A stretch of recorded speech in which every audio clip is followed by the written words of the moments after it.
स्वागत है आपका हमारे यूट्यूब चैनल मैथ आसान है में। आज के इस वीडियो में हम निकालना सीखेंगे साधारण ब्याज। मुझे पता है आपको साधारण ब्याज निकालना आता है, क्योंकि बिल्कुल सिंपल है। इसका जो फॉर्मूला होता है मूलधन गुना दर गुना समय बट्टे में 100 होता है। लेकिन इसमें कुछ बातें ध्यान रखने वाली होती है, जैसा कि दर। आप देख रहे हैं दर लिखा हुआ है। कई बार दर क्या होता है, वार्षिक होती है, कई बार दर होती है मासिक। ठीक है, दर क्या वार्षिक भी हो जाती है, मासिक भी हो जाती है। अगर आप वार्षिक की, अगर आपके पास जो दर दी हुई है वार्षिक में, ठीक है, और आप उसे करते मासिक के रूप में, तो आपका सवाल यहाँ पर गलत हो जाएगा, आपका ब्याज सही नहीं निकलेगा। लेकिन अगर आपकी दर मासिक दी हुई और उसे आप वार्षिक के रूप में निकालोगे तो गलत हो जाएगा। अब देखो, आपको ये पहचानना कैसे है कि दर वार्षिक ली जाए या मासिक ली जाए। जब भी हम किसी से पैसा उधार लेते हैं, किसी उधार देते हैं, तो वो बात पहले ही तय हो जाती है कि आपका जो महीने का जो ब्याज है वो परिकलित महीने का होगा या वार्षिक का होगा। वो दर पर निर्भर करता है आपकी दर कितनी है। ठीक है, अगर आपकी दर जो 3% वार्षिक है, तो आपका जो ब्याज परिकलित होगा वो वर्ष के रूप में होगा। ठीक है, अगर वो बोलते हैं आपकी दर वार्षिक नहीं मासिक यानी महीने की है, तो आपका जो पैसा उसका ब्याज महीने में परिकलित किया जाएगा। लेकिन यहाँ पर दर दी हुई है वार्षिक में और समय दिया हुआ महीने में। ठीक है, अब एक वर्ष में तो होते 12 महीने, यानी कि 12 महीने से पहले ही हमें उसका ब्याज देना है।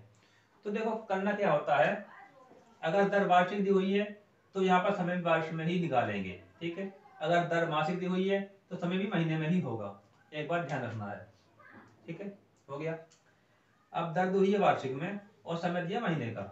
वैसे अगर आप चाहो तो इसे सिंपल कर सकते हो, 6 महीने यानी वर्ष का आधा होता है।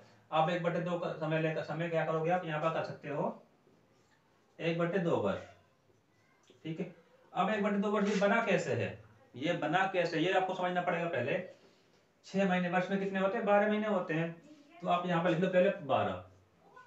ठीक है, ये कितना कह रहा है, 6 महीने का ब्याज, तो ऊपर कर दो 6। अब जब आप इसे काटोगे 6 6 एकम 6 और 6 दूनी 12, तो 1/2 निकल के आएगा, यानी कि आधा वर्ष। ठीक है, अगर समय कहा जाता है कि नहीं हम ब्याज हम 8 महीने पूरे हो गए, हम 8 महीने में आपको पूरा ब्याज दे देंगे, साथ में आपका जो मूलधन वो भी दे देंगे, तो हमें 8 महीने का ब्याज निकालना पड़ता है। तो 8 महीने ऊपर करके नीचे कर दो पूरे 12 महीने, यानी 1 वर्ष होता है। तो इसे काट देंगे, 4 का पारा जाएगा, 2 बारे में 8 और 3 बारी में 12, तो 2/3 वर्ष हो जाएगा ये। ठीक है, ये हमारा हो जाएगा 2/3 वर्ष। लेकिन हमें फिर यहाँ बात नहीं करनी, हमें इसकी बात करनी है 6 महीने यानी आधे वर्ष की। तो कुछ नहीं करना आपको, इस रूप आपका जो फॉर्मूला है मूलधन गुना दर गुना समय बटे 100, तो आप इसमें रख दो। हमारा मूलधन कितना है, 12,000 रुपए। ठीक है, दर है 3% वार्षिक की थी, तो हमने समय भी वर्ष कर लिया 1/2। अब ध्यान रखना, आप जो लाइन डालते हो इस तरह की 1/2 ऐसा कभी नहीं करना, आपका सवाल गलत हो जाएगा, समझ रहे हो। 1 ऊपर और 2 नीचे रहेगा, फिर 100 का नीचे 100 रहेगा। आप इसे सॉल्व कर लो, 2 जीरो से 2 जीरो काट दो, 2 के पारे से ये 12 काट दो, कितना आएगा 6 12 में 1 जीरो ऊपर आ गया, कट गुना कर लो 6 या 18, यानी कि 180 रुपये आपको 6 महीने में 12,000 रुपए का ब्याज बनेगा, 180 रुपये। ठीक है, बस इतना ही आसान है।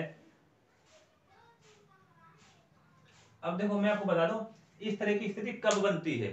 अधिकतर जैसे हम अगर हमने किसी को पैसा दिया उधार, हमने कहा, उसने कहा मुझे आपसे कुछ रुपए चाहिए 1 वर्ष के लिए।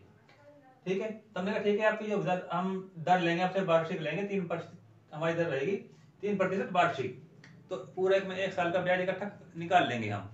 ठीक है, लेकिन होता क्या है, वो कहता नहीं हमने तो यार 6 महीने में हमारा काम बन गया, अपने रुपये पकड़ो। हम कहते कोई दिक्कत नहीं, हम रुपया ले लेते हैं, लेकिन हमारे जो 6 महीने का ब्याज बना है वो कैसे निकलेगा।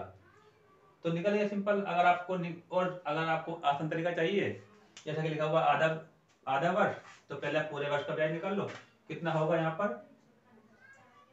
12,000, मूलधन दर 3 है, समय 1 वर्ष है, दर 100 है। ठीक है, 12 36 360।